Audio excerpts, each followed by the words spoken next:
যা বাবা, আমাকে তুমি আজ গরম করছো অযথা ব্লগিং এর নাম করে। চিকেন কাটলেট মানে ভাবার বাইরে, মানে জাস্ট আমি যদি এটা একটু সরিয়ে দিই, এটা মানে ফিশ ফ্রাই। এটা প্যান্থারাস, এই সাইজের প্যান্থারাস 90 টাকায় কে খাওয়াবে কলকাতায়? পুরো এটা- মাটন ভেঙে দেখো, আলু হ্যাঁ? যদি আলু থাকে, 10,000 টাকা ক্যাশ গুনে নিয়ে চলে যাবে। আবার বলো, আবার বলো।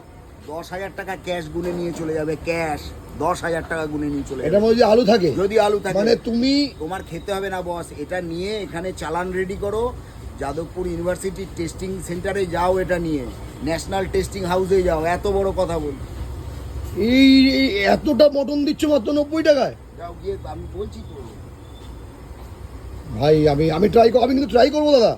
হ্যাঁ, আমি কিন্তু এবার আমার জেদের মধ্যে পড়ে গেলাম আমি। নাও ভাই, তোমার সামনে আমি দিয়ে দিলাম, চলো। যা তুমি আজ বাবা, আমাকে তুমি আজ গরম করছো অযথা ব্লগিং এর নাম করে। আরে আমাদের ব্লগিং, আমাদের কাজ হচ্ছে মানুষের সামনে সত্যটা নিচে নিয়ে আসা। তুমি এই যদি ভেজে দে তো, এই দুটো ফিশ ফ্রাইটা হয়ে গেছে, দে তো।